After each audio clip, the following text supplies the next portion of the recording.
Praise the lord. ದೇವರ ನಿಮ್ಮ ಸ್ತೋತ್ರವಾಗಲಿ.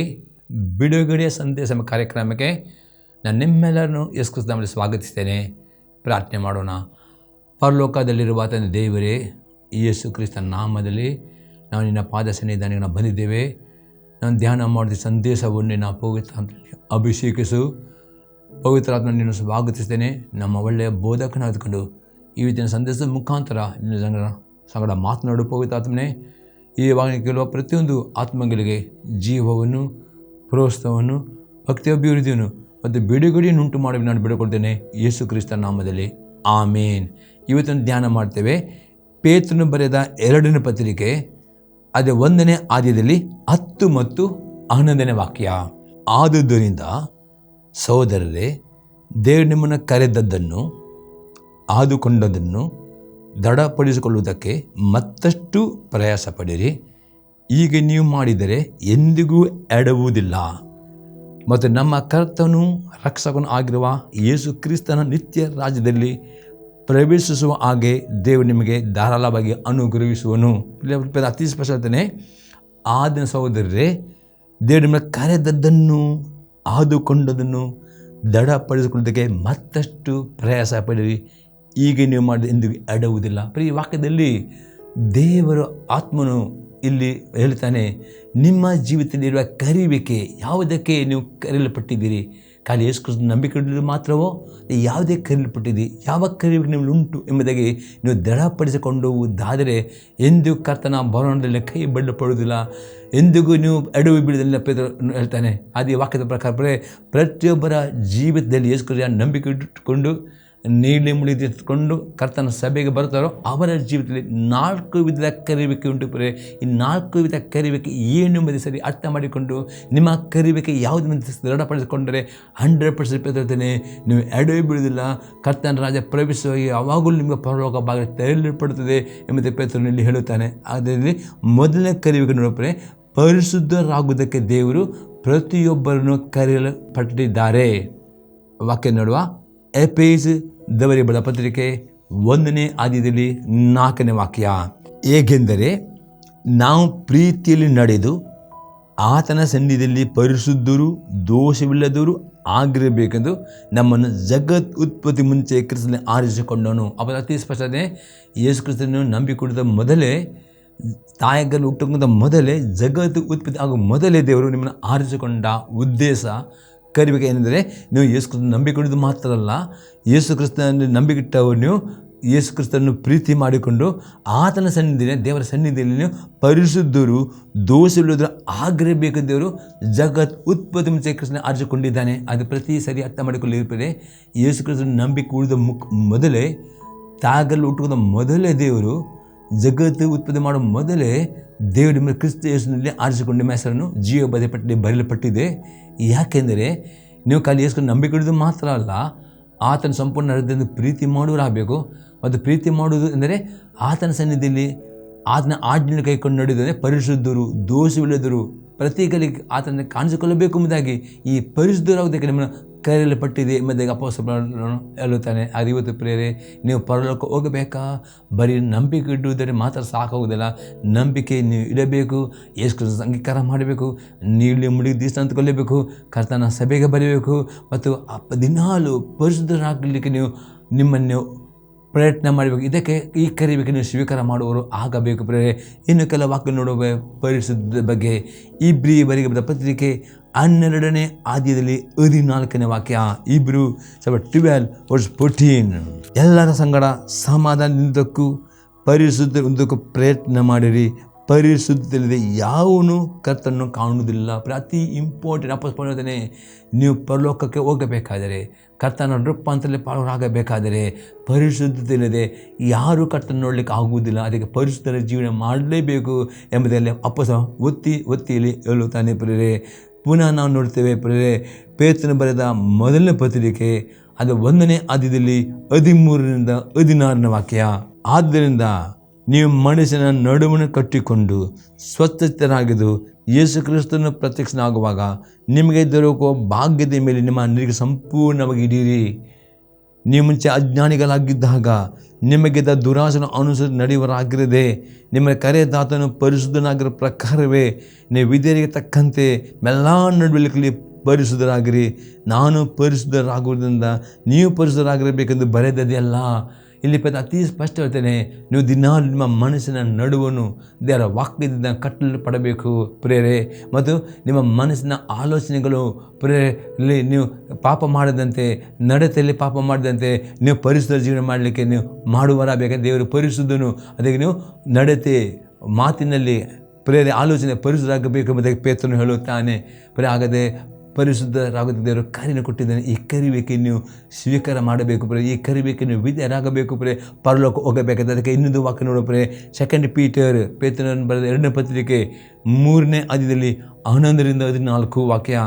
ಇವೆಲ್ಲವುಗಳು ಹೀಗೆ ಲಯವಾಗಿ ಹೋಗುವುದರಿಂದ ನೀವು ದೇವರ ದಿನದ ಪ್ರತ್ಯಕ್ಷತೆಯನ್ನು ಎದುರು ನೋಡುತ್ತಾ ಹಾರೈಸುತ್ತಾ ಎಷ್ಟೋ ಪರಿಶುದ್ಧವಾದ ನಡವಳಿಕೆಯು ಭಕ್ತಿಯು ಉಳ್ಳವರಾಗಬೇಕಲ್ಲ. ಆ ದಿನದಲ್ಲಿ ಆಕಾಶಮಂಡಲವು ಬೆಂಕಿ ಹತ್ತಿ ಲಯವಾಗಿ ಹೋಗುವುದು, ಸೂರ್ಯಚಂದ್ರ ನಕ್ಷತ್ರಗಳು ಉರಿದು ಕರಗಿ ಹೋಗುವು.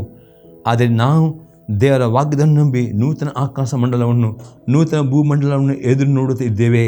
ಅವುಗಳಲ್ಲಿ ನೀತಿ ವಾಸವಾಗಿರುವುದು. ಆದ ಪ್ರಿಯರೇ, ನೀವು ಇವುಗಳನ್ನು ಎದುರು ನೋಡುವರಾಗಿದ್ದರಿಂದ ಶಾಂತರಾಗಿದ್ದು ಆತನೆದುರಿನಲ್ಲಿ ನಿರ್ಮಲರಾಗಿಯೂ ನಿರ್ದೋಷಿಗಳಾಗಿಯೂ ಕಾಣಿಸಿಕೊಳ್ಳೋದಕ್ಕೆ ಪ್ರಯಾಸ ಪಡಿರಿ. ಪುನಃ ಪ್ರಯತ್ನ ಈ ಲೋಕವನ್ನು ನೋಡುವುದಾರೆ ಯುದ್ಧಗಳು ಆಗ್ತಾ ಉಂಟು, ಬರಗಾಲ ಬರ್ತಾ ಉಂಟು, ಮಹಾಯುದ್ಧ ಆಗಲಿಕ್ಕೆ ಸಿದ್ಧವಾಗ್ತಾ ಉಂಟು. ಯೇಸುಕ್ರಿಸ್ತನ ಬರೋಣಕ್ಕೆ ಸಿದ್ಧತೆ ನಡೀತುಂಟು. ಆಗದೆ ಇಸ್ರೇಲ್ ನೋಡುವಾಗ ಯೇಸು ಬರೋಣ ತುಂಬ ಹತ್ತಿರ ಉಂಟು ಎಂಬುದಾಗಿ ನಮ್ಗೆ ಗೊತ್ತಾಗ್ತದೆ. ಅದಕ್ಕೆ ಅಪೊಸ್ತಲ ಪೇತ್ರ ಹೇಳ್ತೇನೆ, ಈ ಯೇಸುಕ್ರಿಸ್ತನ ಬರೋಣದಲ್ಲಿ ಆ ರೂಪಾಂತರದಲ್ಲಿ ಆ ಪರಲೋಕಕ್ಕೆ ಹೋಗಬೇಕಾದರೆ ಪೇತ್ರನು ಹೇಳ್ತಾನೆ, ಬರೀ ಯೇಸುಕ್ರಿಸ್ತನ ನಂಬಿಕೊಳ್ಳೋದು ಮಾತ್ರ ಅಲ್ಲ ನೀವು ನಂಬಿಕೆಟ್ಟ ಪ್ರತಿಯೊಬ್ಬರು ಪರಿಶುದ್ಧರಾಗಿ ಜೀವನ ಮಾಡಲಿಕ್ಕೆ ಪ್ರಯತ್ನ ಮಾಡಬೇಕು. ಪರಿಶುದ್ಧತೆ ಇಲ್ಲದೆ ಯಾರು ಪರಲೋಕ ಹೋಗಲಿಕ್ಕೆ ಆಗುವುದಿಲ್ಲ. ಅದೇ ಪ್ರತಿಯೊಬ್ಬರು ಈ ಕರಿಬೇಕನ್ನು ಸ್ವೀಕಾರ ಮಾಡಿಕೊಂಡು ಪರಿಶುದ್ಧರಾಗಿ ಜೀವಿಸುವುದಾದರೆ ನೀವು ಪರಲೋಕ ಹೋಗ್ತೀರಿ. ಅದಕ್ಕೆ ದೇವರು ನಿಮ್ಮನ್ನು ಪ್ರಶ್ನೆ ಕರಿಬೇಕಾಗಿದೆ. ಯೇಸು ನಂಬಿಕೆಟ್ಟ ಪ್ರತಿಯೊಬ್ಬರೇ ಪರಿಶುದ್ಧ ಕರೆಯನ್ನು ಕೊಟ್ಟಿದೆ. ಈ ಕರಿಬೇಕೆಯನ್ನು ತಿಳಿದುಕೊಂಡು ಈ ಕರಿಬೇಕೆಯಲ್ಲಿ ದೃಢರಾಗಬೇಕು, ಈ ಕರಿಬೇಕೆಯನ್ನು ವಿಧೇಯರಾಗಬೇಕು. ಆಗ ನೀವು 100% ಪರಲೋಕ ಹೋಗ್ತೀರಿ ಪ್ರೇರೆ. ಅದಕ್ಕೆ ಪರಿಶುದ್ಧ ಆಗಬೇಕು ಎಂಬುದಾಗಿ ಪೇತ್ರನು ಹೇಳ್ತಾನೆ. ಪುನಃ ನಾವು ವಾಕ್ಯ ನೋಡ್ತೇವೆ. 1ನೇ ಯೋಹನ ಪತ್ರಿಕೆ 3ನೇ ಅಧ್ಯಾಯದಲ್ಲಿ 1-3 ವಾಕ್ಯ ತನಕ. First letter of John chapter 3 verse 1-3. ದೇವರ ಮಕ್ಕಳೆಂಬ ಹೆಸರನ್ನು ನಮಗೆ ಕೊಡುವುದರಲ್ಲಿ ತಂದೆಯು ಎಂಥ ಪ್ರೀತಿಯನ್ನು ನಮ್ಮ ಮೇಲೆ ಇಟ್ಟಿದ್ದಾನೆ ನೋಡಿರಿ. ನಾವು ಆತನ ಮಕ್ಕಳಾಗಿದ್ದೇವೆ. ಈ ಕಾರಣದಿಂದ ಲೋಕವು ನಮ್ಮನ್ನು ತಿಳಿದುಕೊಳ್ಳುವುದಿಲ್ಲ, ಅದು ಆತನನ್ನು ತಿಳಿದುಕೊಳ್ಳವಲ್ಲ. ಪ್ರಿಯರೇ, ಈಗ ದೇವರ ಮಕ್ಕಳಾಗಿದ್ದೇವೆ, ಮುಂದೆ ಏನಾಗುವೆವು ಅದು ಇನ್ನೂ ಪ್ರತ್ಯಕ್ಷವಾಗಲಿಲ್ಲ. ಕ್ರಿಸ್ತನು ಪ್ರತ್ಯಕ್ಷನಾದರೆ ನಾವು ಆತನ ಆಗಿರುವೆವೆಂದು ಬಲ್ಲೆಯು. ಯಾಕೆಂದರೆ ಆತನಿರುವ ಪ್ರಕಾರ ನಾವು ಆತನ ನೋಡೆವು. ಆತನ ಮೇಲೆ ನಿರೀಕ್ಷೆಯನ್ನು ಇಟ್ಟಿರುವ ಪ್ರತಿಯೊಬ್ಬನು ಕ್ರಿಸ್ತನು ಶುದ್ಧನಾಗಿರುವಂತೆ ತನ್ನನ್ನು ಶುದ್ಧ ಮಾಡಿಕೊಳ್ಳುತ್ತಾನೆ. ಪುನಃ ಇಲ್ಲಿ ಯೋಹನನು ಅದೇ ಹೇಳ್ತಾನೆ ಪ್ರೇರೆ, ಯೇಸು ಕ್ರಿಸ್ತನ ನಂಬಿಕೆಟ್ಟವರು ನಿಮಗೆ ಯೇಸು ಕ್ರಿಸ್ತನು ನಿರೀಕ್ಷೆ ಕೊಟ್ಟಿದ್ದಾನೆ. ಯೇಸು ಕ್ರಿಸ್ತನು ಪ್ರತಿಯೊಬ್ಬ ತನ್ನ ನಂಬಿಕೆಟ್ಟವನು ಪರಲೋಕಕ್ಕೆ ತೆಗೆದುಕೊಂಡು ಹೋಗುವನಾಗಿದ್ದಾನೆ. ಆತನು ಮಧ್ಯಾಕದಲ್ಲಿ ತುತ್ತಿರೊಡನೆ ರೂಪಾಂತರ ಬರುವನಾಗಿದ್ದಾನೆ. ಯಾರಿಗೆ ಈ ನಿರೀಕ್ಷೆ ಉಂಟು, ತಾನು ಪರಲೋಕಕ್ಕೆ ಕರೆಯಲ್ಪಟ್ಟವನು ಎಂಬುದು ಯಾರಿಗೆ ನಿರೀಕ್ಷೆ ಉಂಟು, ಅವರೆಲ್ಲರೂ ಯೋಹನ ಹೇಳ್ತಾನೆ, ಯೇಸು ಕ್ರಿಸ್ತನಿಗೆ ಪರಿಶುದ್ಧನಾಗಿ ಹಾಗೆ ದಿನಾಲೂ ಪರಿಶುದ್ಧವಾಗಿ ಜೀವನಕ್ಕೆ ಪರಿಶುದ್ಧನಾಗಿ ಜೀವಿಸ್ತಾನೆ, ಅವನು ಜೀವಿಸಕ್ಕೆ ಪ್ರಯತ್ನ ಮಾಡ್ತಾನೆ. ಹಾಗಾದರೆ ದೇವರು ಕೊಟ್ಟ ಕರಿಬೇಕೆ ಆಗಿದೆ ಪರಿಶುದ್ಧವಾಗಿ ಜೀವಿಸಕ್ಕೆ, ಅದೇ ಪರಿಶುದ್ಧವಾಗಿ ಜೀವಿಸಕ್ಕೆ ಪ್ರಯತ್ನ ಮಾಡಿರಿ. ನೀವು ಪರಲೋಕಕ್ಕೆ ಆ ರೂಪಾಂತರದಲ್ಲಿ ಪಾಲರಾಗಬೇಕಾದರೆ ಇನ್ನು ಕೆಲವು ವಾಕ್ಯ ಆಶೀರ್ವಾದ ಒಂದೇ ಬೇಕಾದರೂ ಪರಿಶುದ್ಧತೆ ಅತಿ ಇಂಪಾರ್ಟೆಂಟ್ ಆಗಿದೆ. 2ನೇ ಕೊರಿಂಥಿಯದವರಿಗೆ ಪತ್ರಿಕೆ 7ನೇ ಅಧ್ಯಾಯದಲ್ಲಿ 1ನೇ ವಾಕ್ಯ. 2 ಕೊರಿಂಥಿಯನ್ ಚಾಪ್ಟರ್ 7 ವರ್ಸ್ 1. ಪ್ರಿಯರೇ, ಈ ವಾಗ್ದಾನಗಳು ನಮಗಿರುವುದರಿಂದ ನಾವು ಶರೀರ ಆತ್ಮಗಳ ಕಲ್ಮಶವನ್ನು ತೊಲಗಿಸಿ ನಮ್ಮನ್ನು ಶುಚಿ ಮಾಡಿಕೊಂಡು ದೇವರ ಭಯದಿಂದ ಕೂಡಿದವರಾಗಿ ಪವಿತ್ರತ್ವವನ್ನು ಸಿದ್ಧಿಗೆ ತರೋದಕ್ಕೆ ಪ್ರಯತ್ನಿಸೋಣ. ಹೇಳ್ತಾನೆ, ಅಲ್ಲೇ ಬೆಳಕಲ್ಲಿ ಅನೇಕ ವಾಗ್ದಾನಗಳು ಕೊಟ್ಟಿದ್ದಾನೆ. ಈ ವಾಗ್ದಾನಗಳನ್ನು ಹೊಂದಿಕೊಳ್ಳಬೇಕಾ, ಈ ವಾಗ್ದಾನದ ಆಸೆ ಹೊಂದಿಕೊಳ್ಳಬೇಕಾ? ಹೇಳ್ತಾನೆ, ನೀವು ಪರಿಶುದ್ಧರಾಗಿ ಜೀವನ ಮಾಡಿದರೆ ಮಾತ್ರವೇ ದೇವರಿಗೆ ಕೊಟ್ಟ ಪ್ರತಿ ವಾಗ್ದಾನವನ್ನು ಹೊಂದಿಕೊಳ್ಳುತ್ತೀರಿ, ಆಶೆ ಹೊಂದಿಕೊಳ್ಳುತ್ತೀರಿ ಎಂಬುದಾಗಿ ಪೌಲ ಹೇಳ್ತಾನೆ. ಪುನಃ ನಾವು ನೋಡ್ತೇವೆ, ಯೇಸು ಕ್ರಿಸ್ತನು ಹೇಳ್ತಾನೆ, ನೀವು ಆಶೆ ಹೊಂದಬೇಕಾ, ಪರಿಶುದ್ಧ ಜೀವನ ಮಾಡಿ ಅತಿ ಅಗತ್ಯ ಎಂಬುದಾಗಿ. ಮತ್ತೆ ಸುವಾರ್ತೆ 5ನೇ ಅಧ್ಯಾಯದಲ್ಲಿ 8ನೇ ವಾಕ್ಯ. ನಿರ್ಮಲ ಚಿತ್ತರು ಧನ್ಯರು, ಅವರನ್ನು ದೇವರು ನೋಡು. ಪುನಃ ಹೇಳ್ತಾನೆ, ನಿರ್ಮಲ ಚಿತ್ತರು ಅಂದರೆ ಪರಿಶುದ್ಧ ಮನಸ್ಸುಳ್ಳವರು, ಪರಿಶುದ್ಧ ಆಲೋಚನೆ ಧನ್ಯರು ಪ್ರಿಯ. ಇವತ್ತು ನೀವು ಆಶೆ ಹೊಂದಬೇಕಾ? ನಿಮ್ಮ ಆಲೋಚನೆಯಲ್ಲಿ ನೀವು ಪರಿಶುದ್ಧರಾಗಲಿಕ್ಕೆ ಪ್ರಯತ್ನ ಮಾಡಬೇಕೆಂಬುದು ಯೇಸು ಕ್ರಿಸ್ತನೇ. ಯಾವಾಗ ನಿಮ್ಮ ಆಲೋಚನೆ ಪರಿಶುದ್ಧರಾಗ್ತದೋ ಆಗ ದೇವರ ದರ್ಶನವನ್ನು, ದೇವರ ಆತ್ಮ ಅಭಿಷೇಕವನ್ನು ಹೊಂದುತ್ತೀರಿ. ಅದಕ್ಕೆ ಯೇಸು ಕ್ರಿಸ್ತನೇ ನಿರ್ಮಲ ಚಿತ್ತವರು ಅಂದರೆ ಆಲೋಚನೆಯಲ್ಲಿ ಯಾರು ಪರಿಶುದ್ಧರಾಗುತ್ತಾರೋ ಅವರು ದೇವರು ನೋಡುತ್ತಾರೆ, ಅವರ ಆಸೆ ಆಗದೆ ಬರೀ ಈ ರೀತಿ ದೇವರು ನಿಮ್ಮನ್ನು ಪ್ರತಿಯೊಬ್ಬರಿಗೆ ಪರಿಶುದ್ಧ ಕರೆ ಕೊಟ್ಟಿದ್ದಾನೆ.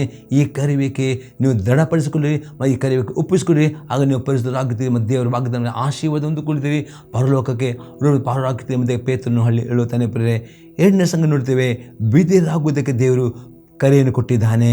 ನಾವು ನೋಡ್ತೇವೆ ಪೇತ್ರನು ಬರೆದ ಮೊದಲನೇ ಪತ್ರಿಕೆ ಅದು 1ನೇ ಆದ್ಯದಲ್ಲಿ 2ನೇ ವಾಕ್ಯ, ಪವಿತ್ರಾತ್ಮನಿಂದ ಪ್ರತಿಷ್ಠಿಸಲ್ಪಟ್ಟವರಾಗಿ ದೇವರಿಗೆ ವಿಧೇಯರಾಗುವುದಕ್ಕೂ ಯೇಸು ಕ್ರಿಸ್ತನ ರಕ್ತದಿಂದ ಪ್ರೋಕ್ಷಿತರಾಗುವುದಕ್ಕೂ ತಂದೆ ದೇವರ ಭವಿಷ್ಯದ ಜ್ಞಾನಾನುಸಾರವಾಗಿ ಆರಿಸಿಕೊಳ್ಳಲ್ಪಟ್ಟವರಿಗೆ ಬರೆಯುವುದೇನೆಂದರೆ, ನಿಮಗೆ ಕೃಪೆಯು ಶಾಂತಿ ಹೆಚ್ಚೆಚ್ಚಾಗಿ ದೊರೆಯಲಿ. ಪುನಃ ಇಲ್ಲಿ ಹೇಳ್ತಾನೆ, ಪವಿತ್ರಾತ್ಮದಿಂದ ನೀವು ಪ್ರತಿಷ್ಠಿಸಲ್ಪಟ್ಟವರು, ಯೇಸು ನಂಬಿಕೆಟ್ಟ ಪ್ರತಿಯೊಬ್ಬರು ದೇವರು ಪವಿತ್ರಾತ್ಮನನ್ನು ಕೊಟ್ಟಿದ್ದಾರೆ.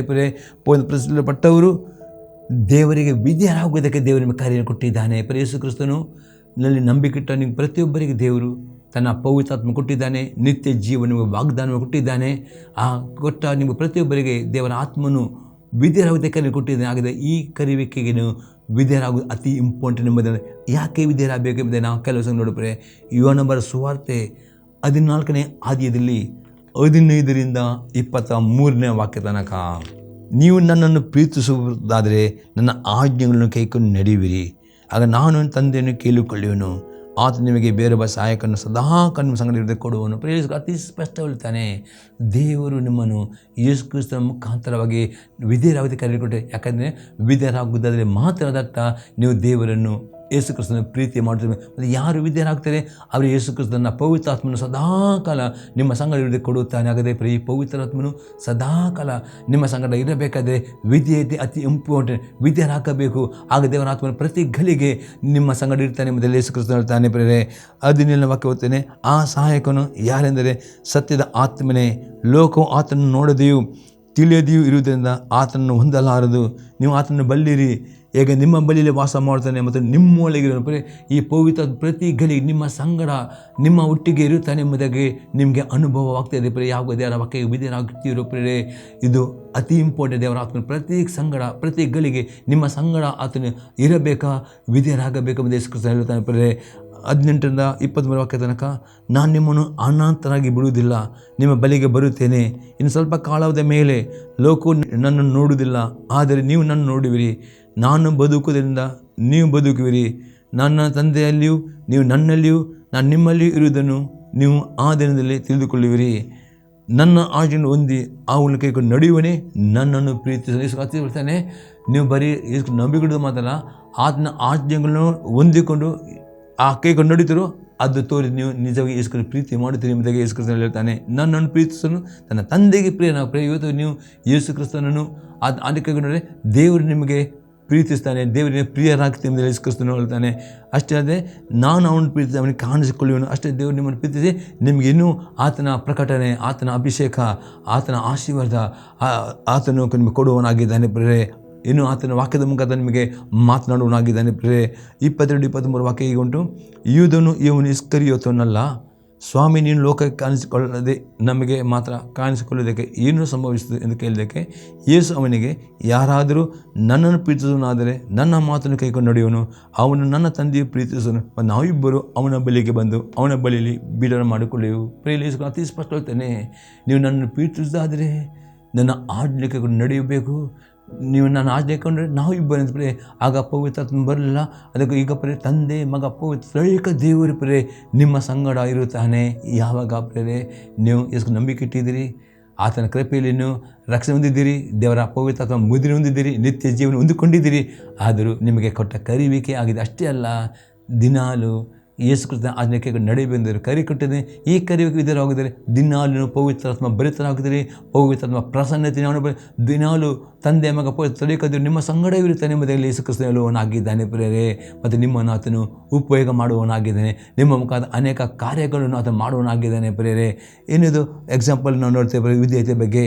ಯೋಹನ ಬರೆದ ಸುವಾರ್ತೆ 15ನೇ ಅಧ್ಯಾಯದಲ್ಲಿ 9 ಮತ್ತು 10ನೇ ವಾಕ್ಯ. ತಂದೆ ನನ್ನನ್ನು ಪ್ರೀತಿಸಿದ ಹಾಗೆ ನಾನು ನಿಮ್ಮನ್ನು ಪ್ರೀತಿಸಿದ್ದೇನೆ, ನನ್ನ ಪ್ರೀತಿ ನೆಲೆಗೊಂಡಿರಿ. ನಾನು ನನ್ನ ತಂದೆಯ ಆಜ್ಞೆಯನ್ನು ಕೈಕೊಂಡು ನಡೆದು ಆತನ ಪ್ರೀತಿ ನೆಲೆಗೊಂಡಿರುವ ಮೇರೆಗೆ ನೀವು ನನ್ನ ಆಜ್ಞೆ ಕೈಕೊಂಡು ನಡೆದರೆ ನನ್ನ ಪ್ರೀತಿಯಲ್ಲಿ ನೆಲೆಗೊಂಡಿರುವಿ. ಪ್ರೀತಿಯ ಸ್ಪಷ್ಟವಿದೆ. ಯೇಸು ಕ್ರಿಸ್ತ ಸ್ವತಃ ದೇವರ ಮಗನಾಗಿದ್ದುಕೊಂಡು ಈ ಭೂಲೋಕ ಜೀವಿಸುತ್ತಾನೆ. ನಾನು ನನ್ನ ತಂದೆಯ ಆಜ್ಞೆಗಳನ್ನು ಕೈಕೊಂಡು ನಡೆದು ನನ್ನ ತಂದೆಯ ಪ್ರೀತಿ ನೆಲೆಗೊಂಡಿದ್ದೇನು, ಹಾಗೆಯೇ ನೀವು ನನ್ನ ಆಜ್ಞೆಗಳನ್ನು ಕೈಕೊಂಡು ನಡೆದರೆ ನೀವು ಯೇಸು ಕ್ರಿಸ್ತನ ಪ್ರೀತಿ ನೆಲೆಗೊಳ್ಳುತ್ತೀರಿ. ಈ ಲೋಕದಲ್ಲಿ ಎಲ್ಲಕ್ಕಿಂತ ಅತಿ ಹೆಚ್ಚಾಗಿ ಪ್ರೀತಿ ಮಾಡುವ ಒಬ್ಬರು ದೇವರು, ಅದು ಯೇಸು ಕ್ರಿಸ್ತ ಒಬ್ಬನೇ ಪ್ರೇರೆ. ಅದು ಯೇಸು ಕ್ರಿಸ್ತನೇ. ಈ ಲೋಕದಲ್ಲಿ ಯಾರು ನಿಮ್ಮನ್ನು ಎಷ್ಟು ಪ್ರೀತಿ ಮಾಡೋದು ಅದು ತಾತ್ಕಾಲಿಕ, ಕ್ಷಣಿಕ. ಅದು ಯೇಸು ಕ್ರಿಸ್ತನ ಪ್ರೀತಿ ಅದು ಕ್ಷಣಿಕ ಅಲ್ಲ, ಶಾಶ್ವತ. ಈ ಪ್ರೀತಿಯಿಂದ ದೇವರು ನಿಮ್ಮನ್ನು ಪ್ರೀತಿ ಮಾಡಿ ಒಬ್ಬನೇ ಮಗನ ಕೊಟ್ಟಿದ್ದಾನೆ. ಅದಕ್ಕೆ ನೀವು ಆತನ ನಂಬಿಕೊಂಡು ನಿಮಗೆ ನಿತ್ಯ ಜೀವ ವಾಗ್ದಾನ ಮಾಡಿದ್ದಾನೆ. ಆ ನಿತ್ಯ ಹೊಂದಿದವರು ನೀವು ಪ್ರೇರೆ. ಈ ಎರಡನೇ ಕರಿಬೇಕೆ ಖಾಲಿ ನಿತ್ಯ ಹೊಂದಿಕೊಳ್ಳೋದು ಮಾತ್ರ ಅಲ್ಲ, ಈ ಲೋಕದಲ್ಲಿ ಜೀವಿಸುವಾಗ ಈ ಕರಿಬೇಕೆ ನೀವು ವಿಧೇಯರಾಗಬೇಕೆಂದು ಅಪೊಸ್ತಲ ಪೌಲನು ಈ ಕರಿವಿಧೇಯರನ್ನು ಎಂದಿಗೂ ಎಡವಿ ಬೀಳುವುದಿಲ್ಲ. ಅಂದರೆ ನಿಮಗೆ ಪರಲೋಕ ಯಾವಾಗಲೂ ತೆರೆಯಲ್ಪಡುವುದು, ಆಶೀರ್ವಾದ ಬಾಗಿಲು ತೆರೆಯಲ್ಪಡುವುದು, ದೇವರ ದಯೆ ಮತ್ತು ರ್ಯಾಪ್ಚರ್ ಪಾಲು. ಅದಕ್ಕೆ ಯೇಸು ಕ್ರಿಸ್ತನು ಹೇಳ್ತಾನೆ, ಪ್ರೇರೆ ನೀವು ನನ್ನ ಆಜ್ಞೆಯನ್ನು ಕೈಕೊಂಡು ನಡೆಯುವುದೇ ನನ್ನ ಪ್ರೀತಿಯಲ್ಲಿ. ದೇವರ ಪ್ರೀತಿ ಪ್ರತಿಕ್ಷಣ ಅನುಭವ ಮಾಡಬೇಕಾದ್ರೆ ಈ ವಿಧೇಯತೆ ಎಂಬ ಕರೆ ವಿಧೇಯರಾಗಿರಿ. ಎಲ್ಲ ಸಮಯದಲ್ಲಿ ದೇವರ ಪ್ರೀತಿಯನ್ನು ಅನುಭವ ಮಾಡಿ ಸಾಧ್ಯವಾಗ್ತದೆ ಎಂಬುದು ಯೇಸು ಕ್ರಿಸ್ತನಲ್ಲಿ ಹೇಳುತ್ತಾನೆ. ಪ್ರೇರೆ ಇನ್ನೊಂದು ಎಕ್ಸಾಂಪಲ್ ನೋಡ್ತೇವೆ ಪ್ರೇರೆ. 1ನೇ ಯೋಹನ ಪತ್ರಿಕೆ 3ನೇ ಅಧ್ಯಾಯದಲ್ಲಿ 22ನೇ ವಾಕ್ಯ. ಮತ್ತು ನಾವು ಆತನ ಆಜ್ಞೆಗಳನ್ನು ಕೈಕೊಂಡು ಆತನ ಎಣಿಕೆಯಲ್ಲಿ ಮೆಚ್ಚಿಕೆಯಾದ ಕಾರ್ಯಗಳನ್ನು ಮಾಡುವುದಾಗುವುದನ್ನು ಏನು ಬೇಡಿಕೊಂಡರೂ ಆತನ ಹೊಂದುವೆವು. ಅಷ್ಟರಲ್ಲಿ ಯೇಸು ಕ್ರಿಸ್ತ ಹೇಳ್ತಾನೆ ಪ್ರೇರೆ.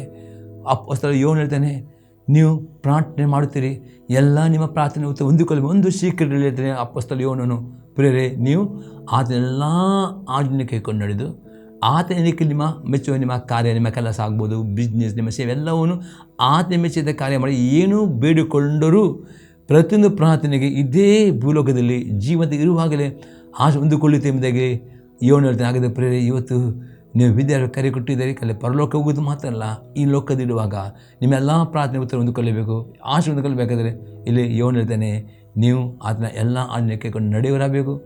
ಆದ ಮೆಚ್ಚ ಕಾರ್ಯ ಮಾಡುವುದು ಏನು ಬೇಡುತ್ತೋ ಎಲ್ಲ ನಿಮ್ಮ ಪ್ರಾರ್ಥನೆ ಉತ್ತರ ಬರುತ್ತದೆ. ನೀವು ವಿದ್ಯರಾಗಿದ್ದರೆ ಕೆಲವು ಪ್ರಾರ್ಥನೆ ತಡೆ ಹಿಡಿಯಲ್ಪಡೋದಕ್ಕೆ ನಿಮ್ಮ ಉತ್ತರ ಬರಬೇಕಾ, ಕಷ್ಟ ಬಿಡುಗಡೆಯಾಗಬೇಕಾ, ರೋಗ ಗುಣವಾಗಬೇಕಾ, ಸಾಲದ ಬಂಧನ ಬಿಡುಗಡೆ ಆಗಬೇಕಾ, ದೇವರ ಹತ್ರ ಪ್ರಾರ್ಥನೆ ಮಾಡಿ ಪವಿತ್ರ ಕೇಳಿರಿ, ವಾಕ್ಯ ಓದೋಕೆ ಪ್ರಾರ್ಥನೆ ಮಾಡಿ, ದೇವ ಇನ್ನು ಯಾವ ಆಜ್ಞೆ ಉಂಟಿದೆ ಅವನ್ನ ವಾಕ್ಯಕ್ಕೆ ನಾವು ವಿಧೇಯರಾಗಲಿಕ್ಕೆ, ನನ್ನ ಈ ಆಶೀರ್ವಾದಕ್ಕೋಸ್ಕರ, ನನ್ನ ಬಿಡುಗಡೆಗೋಸ್ಕರ, ನನ್ನ ಆರೋಗ್ಯ ಆಗ ದೇವರಾತ್ಮ 100% ನಿಮ್ಮ ಹತ್ರ ಮಾತನಾಡ್ತೇನೆ ವಾಕ್ಯದ ಮುಖಾಂತರ. ಆ ಯಾವ ಆಜ್ಞೆ ನೀವು ದೇವರಾತ್ಮ ಅದನ್ನು ಮಾಡಿರಿ, ನೋಡಿದಾಗ ನಿಮ್ಮ ರೋಗಗಳು ಕಷ್ಟಗಳು ಬಿಡುಗಡೆ ಆಗುವುದು. ಯಾಕೆ ನಿಮ್ಮ ಪ್ರಾರ್ಥನೆ ಉತ್ತರ ತಡೆ ಹಿಡಿಯಲ್ಪಡದೆ. ಅದಕ್ಕೆ ಬಿಡುಗಡೆ ಆಗಬೇಕು. ಒಂದು ಕಂಡೀಷನ್ ವಿಧೇಯತೆ. ವಿಧೇಯರಾಗುವುದರೆ ಡೆಫಿನೆಟ್ ದೇವರ ಪ್ರಾರ್ಥನೆ ಕೊಡುತ್ತೆ ಎಂಬುದಾಗಿ ಯೋಹನನು ಹೇಳುವನಾಗಿದ್ದಾನೆ. ಇನ್ನೊಂದು ವಾಕ್ಯ ನೋಡೋಣ, ವಿಧೇಯತೆ ಎಷ್ಟು ಪ್ರಾಮುಖ್ಯ ಎಂಬುದಾಗಿ ಪ್ರಕಟಣೆ ಗ್ರಂಥ 1ನೇ ಅಧ್ಯಾಯದಲ್ಲಿ 3ನೇ ವಾಕ್ಯ, ರೆವೆಲೇಷನ್ 1:3. ಈ ಪ್ರವಾದನ ವಾಕ್ಯಗಳನ್ನು ಓದುವಂಥವನು, ಕೇಳುವಂಥವರು, ಈ ಪ್ರವಾದನೆಯಲ್ಲಿ ಬರೆದಿರುವ ಮಾತನ್ನು ಕೈಕೊಂಡು ನಡೆಯುವಂಥವರು ಧನ್ಯರು, ಅವು ನೆರವೇರುವ ಸಮಯ ಸಮೀಪವಾಯಿತು. ಬರೀ ಇಲ್ಲಿ ಪ್ರಕಟಣೆ ಗ್ರಂಥ ಬರೀ ಎಲ್ಲ ಪುಸ್ತಕಕ್ಕೆ ಬ್ಯಾಲೆನ್ಸ್, ಸಮತೋಲನ ತರುವಂಥ ಪುಸ್ತಕ ಪ್ರಕಟಣೆ ಗ್ರಂಥ. ಈ ಪ್ರಕಟಣೆ ಗ್ರಂಥ ಅತಿ ಪ್ರಾಮುಖ್ಯವಾದಕ್ಕೆ ಇಲ್ಲಿ ಅಂತ ಸ್ಪೆಷಲ್ ಬ್ಲೆಸ್ಸಿಂಗ್ ಉಂಟು ಎಂಬುದಾಗಿ ಇಲ್ಲಿ ಯೋಹನನು ಹೇಳ್ತಾರೆ. ಇದೇ ಯೋಹನನು ಪತ್ರಿಕೆ ಸುವಾರ್ತೆ ಬರೆದವನು, ಇದೇ ಯೋಹನನು ಪತ್ರಿಕೆ ಇದೇ ಪ್ರಕಟಣೆ ಗ್ರಂಥ ಬರೆದ ಅಂತ ಹೇಳ್ತಾನೆ. ಈ ಪ್ರವಾದನೆಯಲ್ಲಿ ಈ ಪ್ರಕಟಣೆ ಗ್ರಂಥ 22 ಅಧ್ಯಾಯಗಳುಂಟು. 22 ಅಧ್ಯಾಯಗಳಲ್ಲಿ ಬರೆಯಲ್ಪಟ್ಟ ಆಜ್ಞೆಗಳುಂಟು. ಈ ಪ್ರಕಟಣೆ ಅನೇಕ ಆಜ್ಞೆಗಳು. ಈ ಪ್ರವಾದನೆ ಬರೆದ ಮಾತುಗಳನ್ನು ಕೈಕೊಂಡು ನಡೆಯುವಂಥದ್ದನ್ನು ಇವತ್ತು ಈ ಭೂಲೋಕದಲ್ಲಿ ಆಶೀರ್ವಾದನೆ ಹೊಂದಬೇಕಾದರೆ ಮತ್ತು ಅಷ್ಟರಲ್ಲಿ ಈ ಪ್ರಕಟಣೆ ಗ್ರಂಥ ನೋಡ್ತೇವೆ. ಟ್ರಿಬ್ಯುಲೇಷನ್ ಪೀರಿಯಡ್ ಉಂಟು, 7 ವರ್ಷದ ಟ್ರಿಬ್ಯುಲೇಷನ್ ಪೀರಿಯಡ್ ಉಂಟು. ಆ 7 ಟ್ರಿಬ್ಯುಲೇಷನ್ ಪೀರಿಯಡ್ ಬರೋ ಮೊದಲು ರೂಪಾಂತರ ಉಂಟು ಎಂಬುದು ಅತಿ ಸ್ಪಷ್ಟವಾಗಿ ಈ ಪ್ರಕಟಣೆ ಓದುವ ಸಿಗುತ್ತದೆ. ಆ ಯೇಸು ಕ್ರಿಸ್ತನು ಮಹಾಸಂಕಟಗಳು ಪ್ರಾರಂಭ ಮಾಡೋ ಮೊದಲು ಆ ಮಧ್ಯ ಆಕಾಶದಲ್ಲಿ ತುತ್ತೂರಿ ಧ್ವನಿಗೆ ನೀವು ರೆಪ್ಪೆ ಬಿಟ್ಟು ಮಾರ್ಪಾಡಾಗಬೇಕಾ, ರೂಪಾಂತರ ಆಗಬೇಕಾ, ಅಥವಾ ಒಯ್ಯಲು ಪಡಬೇಕಾ, ಅಥವಾ ರ್ಯಾಪ್ಚರ್ ಆಗಬೇಕಾ? ಹಾಗಾದರೆ ಇಲ್ಲಿ ಯೋಹನ ಹೇಳ್ತಾನೆ, ಈ ಪ್ರವಾದನೆಯಲ್ಲಿ ಬರೆದಿರುವ ಮಾತನ್ನು ಕೈಕೊಂಡು ನಡೆಯುವವನು ಧನ್ಯನು ಆಗ್ತಾನೆ, ಅವನೇರೋ ಸಮಯ. ನಿಜವಾಗಿ ಪ್ರಕಾರ ಓದುವಾಗ ಅನೇಕ ವಾಕ್ಯಗಳು ನೆರವೇರ್ತಾ ಉಂಟು. ಆಗ ನೋಡೋ ನಾವು ನೋಡ್ತೇವೆ ಯೇಸು ಕ್ರಿಸ್ತ ಬರೋಣ, ಎರಡನೇ ಬರೋಣ ಹತ್ತಿರ ಉಂಟು. ಹಾಗಾದರೆ ಮೊದಲು ರ್ಯಾಪ್ಚರ್ ಆಗಬೇಕು. ಆ ನಿಟ್ಟಿನಲ್ಲಿ ಆಗದೆ ಈ ಪುಸ್ತಕ ಓದಿರಿ, ಇದು ಅನೇಕ ವಾಗ್ದಾನಗಳು ಕೈಕೊಂಡು ನಡೀರಿ, ನಿಮ್ಮ ಇಲ್ಲಿ ದೇವರು ಆಶ್ರಯ ಮಾಡ್ತಾನೆ ಮತ್ತು ರೂಪಾಂತರ ಪಾಲ್ವಾಗ್ತದೆ ಎಂಬುದಾಗಿ ಪ್ರಕಟಣೆ ಗ್ರಂಥದಲ್ಲಿ ಆಗಿದೆ ಪ್ರೇರೆ ವಿದ್ಯೆಯತೆ ಆಗಿದೆ ಕರೆಯನ್ನು ಕೊಟ್ಟಿದ್ದಾನೆ. ಈ ಕರೆಯುವಿಕೆ ವಿದ್ಯೆಯಾಗಬೇಕು ಎಂದು ದೇವರ ನಿಮ್ಮನ್ನು ಕರೆಯುವನಾಗಿದೆ ಪ್ರೇರೆ. ಮೂರನೇ ಕರೆಯುವಿಕೆ ಅದೇ ಪರಲೋಕಕ್ಕೆ ಕರೆಯಲ್ಪಡುವುದು ಆಗಿದೆ. ರೋಮ ಪೂರ್ವದವರಿಗೆ ಪತ್ರಿಕೆ 8ನೇ ಅಧ್ಯಾಯದಲ್ಲಿ 29 ಮತ್ತು 30ನೇ ವಾಕ್ಯ. ಯಾಕೆಂದರೆ ದೇವರು ತನ್ನ ಮಗನಿಗೆ ಅನೇಕ ಮಂದಿ ಸಹೋದರರಿದ್ದು ಅವರಲ್ಲಿ ಆತನೇ ಹಿರಿಯನಾಗಿರಬೇಕೆಂದು ಉದ್ದೇಶಿಸಿ ತಾನು ಯಾರನ್ನು ತನ್ನವರೆಂದು ಮೊದಲು ತಿಳ್ಕೊಂಡನೋ ಅವರನ್ನು ತನ್ನ ಮಗನ ಸಾರೂಪ್ಯವುಳ್ಳವರಾಗುವುದಕ್ಕೆ ಮೊದಲೇ ನೇಮಿಸಿದನು. ಮತ್ತು ಯಾರನ್ನು ಮೊದಲು ನೇಮಿಸಿದ್ದನೋ ಅವರನ್ನು ಕರೆದನು. ಯಾರನ್ನು ಕರೆದನೋ ಅವರನ್ನು ನೀತಿವಂತರೆಂದು ನಿರ್ಣಯಿಸಿದನು. ಯಾರು ನೀತಿವಂತ ನಿರ್ಣಯಿಸಿದನೋ ಅವರನ್ನು ಮಹಿಮಾ ಪದವಿಗೆ ಸೇರಿಸಿದನು. ಪ್ರಿಯದಾರ್ಥ ನೋಡ್ತೇವೆ, ಯೇಸು ಕ್ರಿಸ್ತನಲ್ಲಿ ನಂಬಿಕೆ ಇಡುವ ಮುಖಾಂತರ ಆತನ ಕೃಪೆಯನ್ನು ನೀತಿವಂತ ನಿರ್ಣಯ ಹೊಂದಿದ್ದೀರಿ. ಆತನ ಕೃಪೆಯಿಂದ ಪವಿತ್ರಾತ್ಮನ ಅಭಿಷೇಕವನ್ನು ಹೊಂದಿಕೊಂಡಿದ್ದೀರಿ. ಆತನ ಕೃಪೆಯಿಂದ ಪವಿತ್ರ ವರಗಳನ್ನು ಹೊಂದಿಕೊಂಡಿದ್ದೀರಿ.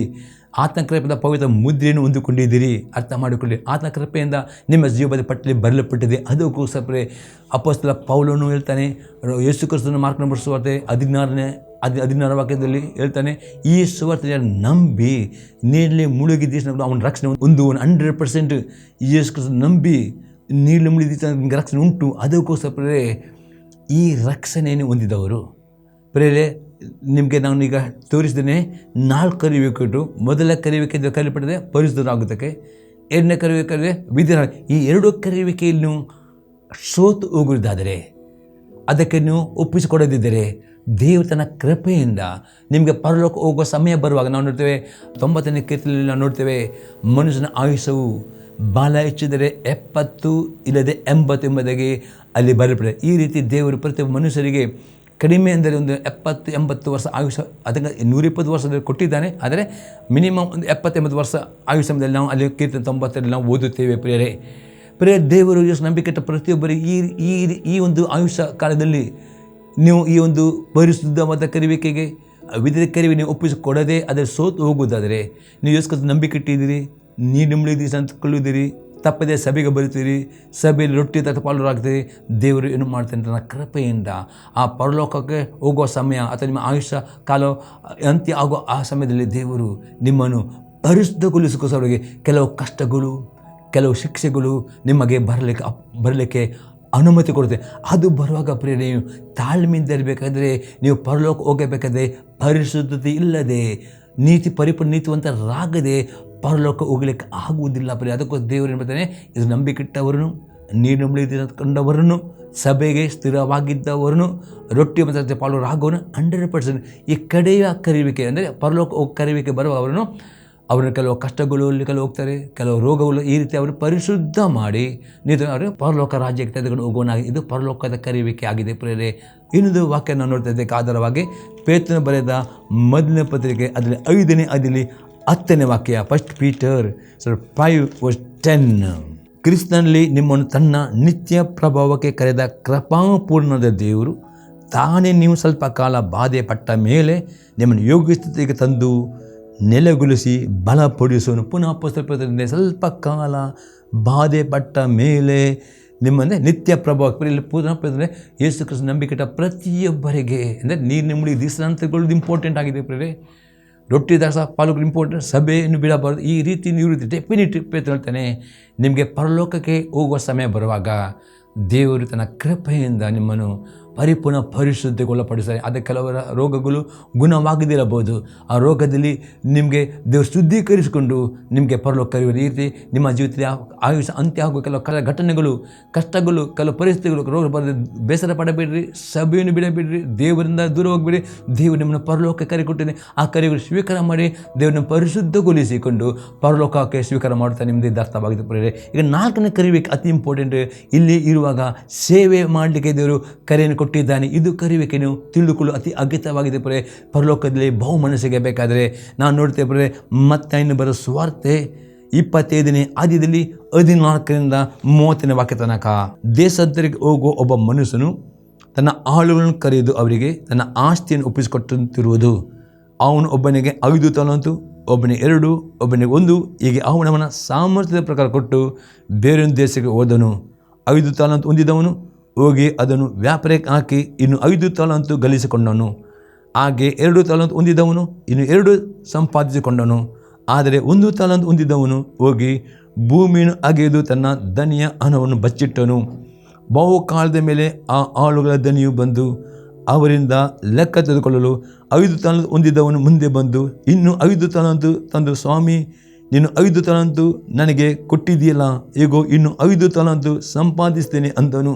ಅವನ ದಣಿಯು, ಬಲ ನಂಬಿಕೆ ಒಳ್ಳೆಯ ಆಳು, ನೀನು ಸ್ವಲ್ಪ ಕೆಲಸದಲ್ಲಿ ನಂಬಿಕಸ್ಥನಾಗಿದೆ, ದೊಡ್ಡ ಕೆಲಸದಲ್ಲಿ ನಿನ್ನನ್ನು ಇಡುತ್ತೇನೆ, ನಿನ್ನ ದಣಿಯ ಸೌಭಾಗ್ಯದಲ್ಲಿ ಸೇರು ಅಂದನು. ಆಗ 2 ತಲಾಂತು ಹೊಂದಿದ್ದವನು ಮುಂದೆ ಬಂದು, ಸ್ವಾಮಿ, 2 ತಲಾಂತು ನನಗೆ ಒಪ್ಪಿಸಿದೆಯಲ್ಲ, ಈಗೋ ಇನ್ನು 2 ತಲಾಂತು ಸಂಪಾದಿಸ್ತಿದ್ದೀನಿ ಅಂದನು. ಅವನ ದಣಿಯು ಅವನಿಗೆ, ಬಲ ನಂಬಿಕಸ್ಥನ ಒಳ್ಳೆಯ ಆಳು, ನೀನು ಸ್ವಲ್ಪ ಕೆಲಸದಲ್ಲಿ ನಂಬಿಕಸ್ಥನಾಗಿದೆ, ದೊಡ್ಡ ಕೆಲಸದಲ್ಲಿ ಇಡುತ್ತೇನೆ, ನಿನ್ನ ದಣಿಯ ಸೌಭಾಗ್ಯದಲ್ಲಿ ಸೇರು ಎಂದು ಹೇಳಿದನು. ತರುವಾಯ 1 ತಲಾಂತು ಹೊಂದಿದವನು ಮುಂದೆ ಬಂದು, ಸ್ವಾಮಿ, ನೀನು ಕಠಿಣ ಮನುಷ್ಯನು, ನೀನು ಬಿತ್ತದಿರುವಲ್ಲಿ ಕೊಯ್ಯುವನು, ನೀನು ತೂರಿದಿರುವಲ್ಲಿ ರಾಶಿ ಮಾಡಿಕೊಳ್ಳುವನು ಎಂದು ತಿಳಿದು ಹೆದರಿಕೊಂಡು ಹೋಗಿ ನಿನ್ನ ತಲಾಂತನ್ನು ಭೂಮಿಯಲ್ಲಿ ಬಚ್ಚಿಟ್ಟೆನು, ಈಗ ನಿನ್ನದು ನಿನಗೆ ಸಂದಿದೆ ಅಂದನು. ಆಗ ಅವನ ದಣಿಯು ಅವನಿಗೆ, ಮೈಗಲ್ಲಂದು ಕಟ್ಟ ಆಳು ನೀನು, ನಾನು ಬಿತ್ತದಿರುವಲ್ಲಿ ಕೊಯ್ಯುವನು, ತೂರಿದಿರುವಲ್ಲಿ ರಾಶಿ ಮಾಡಿಕೊಳ್ಳುವನು ಎಂದು ತಿಳಿದೀಯಾ? ಹಾಗಾದರೆ ನೀನು ನನ್ನ ಹಣವನ್ನು ಸಾಹುಕಾರರಲ್ಲಿ ಬಡ್ಡಿಗೆ ಹಾಕಬೇಕಾಗಿತ್ತು, ನಾನು ಬಂದು ನನ್ನದನ್ನು ಬಡ್ಡಿ ಸಹಿತ ಪಡೆದುಕೊಳ್ಳುತ್ತಿದ್ದೇನೆ ಎಂದು ಹೇಳಿ ನನ್ನ ಸೇವಕರಿಗೆ ಅವನಿಂದ ಆ ತಲಾಂತು ತೆಗೆದು 10 ತಲಾಂತು ಇದ್ದವನಿಗೆ ಕೊಡಿರಿ, ಇದ್ದವರಿಗೆ ಕೊಳ್ಳಲ್ಪಡುವುದು, ಅವರಿಗೆ ಮತ್ತೆ ಹೆಚ್ಚಾಗುವುದು, ಇಲ್ಲದವನ ಕಡೆಯಿಂದ ಇದ್ದುದು ತೆಗೆಯಲ್ಪಡುವುದು, ಮತ್ತು ಕೆಲಸಕ್ಕೆ ಬಾರದ ಈ ಆಳನ್ನು ಹೊರಗೆ ಕತ್ತಲೆ ಹಾಕಿಬಿಡಿರಿ ಎಂದು ಹೇಳಿದನು. ಅಲ್ಲಿ ಗೋಲಾಟವು ಕಟಕಿನ ಹಳ್ಳು ಕೊಡಿಯನು ಇರುವು. ಪ್ರಿಯ ವಾಕ್ಯ ನೋಡ್ತೇವೆ, ಯೇಸು ಕ್ರಿಸ್ತನ ನಂಬಿಕೆಟ್ಟವರಿಗೆ ನೀಲಿ ಪ್ರತಿಯೊಬ್ಬರಿಗೆ ದೇವರು ತಾಯ ಗರ್ಭದಿಂದಲೇ ಪ್ರೇರೆ ಒಂದಲ್ಲ ಒಂದು ತಲಾಂತು ವರಗಳನ್ನು ಸೇವನೆ ಪ್ರತಿಯೊಬ್ಬರಲ್ಲಿ ಉಂಟು ಪ್ರೇರೆ, ಪ್ರತಿಯೊಬ್ಬರಲ್ಲಿ ಕರೆಯುಂಟು ಪ್ರೇರೆ. ಅದು ಯಾರು ನನಗೆ ತಲಾಂತು ಕೊಡಲಿಲ್ಲ, ಅದು ನನಗೆ ವರ ಇಲ್ಲ ಅಂತ ಪ್ರತಿಯೊಬ್ಬರಲ್ಲಿ ನಿಮ್ಮ ಏನು ತಲಾಂತು ಉಂಟು, ಏನು ವರ, ಏನು ಸೇವೆ ಉಂಟು, ನಿಮ್ಮ ಸಭೆಯಲ್ಲಿ ನೀವು ನಂಬಿಕಸ್ಥರಾಗಿರುವುದಾದರೆ ನಿಮ್ಮ ಸಭಾ ಪಾಲಕರ ಮುಖಾಂತರ, ನಿಮ್ಮ ಸಭೆಯಲ್ಲಿ ವಾಕ್ಯಗಳ ಮುಖಾಂತರ ದೇವರ ಆತ್ಮ ನಿಮಗೆ ಅದು ದೃಢಪಡಿಸ್ತಾನೆ. ಯಾವುದು ಕರೆಯುವಿಕೆ, ಯಾವುದು ತಲಾಂತು, ಅದನ್ನು ಪೂರ್ಣ ಮನಸ್ಸಿಂದ ನಿಮ್ಮ ಸಭಾ ಪಾಲಕರಿಗೆ ವಿಧೇಯಕೊಂಡು ದೇವರ ವಿಧ ಆ ವರವನ್ನು ಉಪಯೋಗ ಮಾಡಬೇಕು ಪ್ರೇರೆ, ಪರಲೋಕಕ್ಕೆ ಹೋಗಬೇಕಾದ ಪ್ರೇರೆ. ಅದಕ್ಕೋಸ್ಕರ ಪ್ರೇರೆ ಇವತ್ತು ದೇವರ ಆತ್ಮನು ಈ ವಾಕ್ಯದ ಕರೆಯನ್ನು ಕೊಟ್ಟಿದ್ದಾನೆ. 4 ಕರೆ ಉಂಟು. ಯಾವುದು ಕರೆ ದೃಢ ಮಾಡಿಕೊಳ್ಳಿರಿ. ಒಂದು ಪರಿಶುದ್ಧವಾದ ಕರೆ ಕೊಟ್ಟಿದ್ದಾನೆ, ಇನ್ನೊಂದು ವಿದ್ಯಾರ್ಥಿ ಕರೆ ಕೊಟ್ಟಿದ್ದಾನೆ, ಮುಂದೆ ಪರಲೋಕ ಕರೆಯುವಿಕೆ ಕೊಟ್ಟಲ್ಪಟ್ಟಿದೆ. 4 ಸೇವೆಗಳು, 4 ಕರೆಗಳನ್ನು ತಿಳಿದುಕೊಂಡು ದೃಢಪಡಿಸಿಕೊಳ್ಳಬೇಕು. ಆಗ ನೀವು ಎಡುವುದಿಲ್ಲ ಎಂಬುದೇ ದೇವರ ಆತ್ಮ ಹೇಳ್ತಾನೆ. ದೇವರ ನಮಗೆ ಸ್ತೋತ್ರವಾಗಲಿ. ಈ ಸಂದೇಶ ನಿಮಗೆ ಉತ್ತೇಜನ ಆಗಿರುವುದರೆ ನಿಮ್ಮ ಅಭಿಪ್ರಾಯವನ್ನು ನಮಗೆ ತಿಳಿದು ನಮ್ಮ ಯೂಟ್ಯೂಬ್ ಲೈಕ್ ಮಾಡಿ, ನಮ್ಮ ಅನೇಕರಿಗೆ ಶೇರ್ ಮಾಡಿ ಪ್ರಾರ್ಥನೆ ಮಾಡೋಣ. ಪರಲೋಕದ ದೇವರೇ, ಯೇಸು ಕ್ರಿಸ್ತನ ನಾಮದಲ್ಲಿ ನಿಮಗೆ ಸ್ತೋತ್ರ ಕೊಂಡಾಡ್ತೇನೆ. ಈ ಸಂದ ಮುಖಾಂತರ ನೀನು ಮಾತನಾಡಿದೆ. ಹೌದು, ಯೇಸು ನಂಬಿಕೆಟ್ಟ ಪ್ರತಿಯೊಬ್ಬರಲ್ಲಿ ಈ 4 ಕರೆಯುವಿಕೆ ಉಂಟು. ಈ ಕರೆಯುವಿಕೆ ನಿಮ್ಮ ಮಕ್ಕಳು ಗುರುತಿಸುವಂತೆ ನಿನ್ನ ಮಾತ್ರ ವಾಕ್ಯಗಳನ್ನು ಕೆಲ ಪ್ರತಿಯೊಬ್ಬರ ಜೀವಿತದಲ್ಲಿ ನೀನು ಮಾತನಾಡಬೇಕಾಗ್ತದೆ. ಪ್ರತಿ ತಮ್ಮ ಕರೆಯುವಿಕೆಯನ್ನು ತಿಳಿದುಕೊಂಡು ಆ ಕರೆಯುವಿಕೆ ದೃಢ ಪ್ರತಿಯೊಬ್ಬನ ಕೃಪೆಯನ್ನು ಕೊಡಬೇಕು. ಪ್ರತಿಯೊಬ್ಬರಿಗೆ ನಿನ್ನ ಕೃಪೆಯನ್ನು ಕೊಟ್ಟು ಪ್ರತಿ ಕರೆಯುವಿಕೆ ಕೃಪೆ ಕೊಟ್ಟು ಪ್ರತಿಯೊಬ್ಬನ ಪರಲೋಕಕ್ಕೆ ಆ ರಾಜ್ಯವನ್ನು ಹೊಂದುವಂತೆ ದೇವ ನಿನ್ನ ವಾಗ್ದಾನ ಆಶೆ ಹೊಂದಿಕೊಳ್ಳುವಂತೆ ನಿನ್ನ ಕೃಪೆ ಕೊಡಬೇಕು ಎಂದು ಈ ಪ್ರತಿಯೊಬ್ಬರನ್ನು ನಾನು ಆಶೀರ್ವದಿಸ್ತೇನೆ. ಪ್ರತಿಯೊಬ್ಬರು ರೋಗಗಳು ಗುಣವಾಗದೆ ಅಪ್ಪಣೆಗೊಳ್ತೇನೆ. ಪ್ರತಿ ಕಷ್ಟ ಅವರ ಕಷ್ಟ ಬಿಡುಗಡೆಗೊಳಿಸ್ತೇನೆ ಯೇಸು ಕ್ರಿಸ್ತನ ನಾಮದಲ್ಲಿ. ಆಮೇನ್. Praise the lord. ದೇವರು ನಿಮ್ಮನ್ನು ಆಶೀರ್ವಾದ ಮಾಡಲಿ.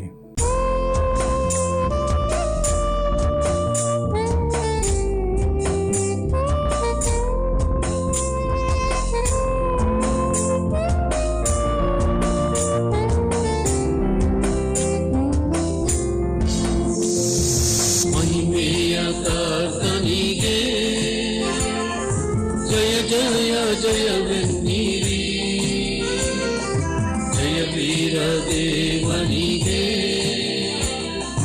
ನಿತ್ಯ ಸ್ತುತಿ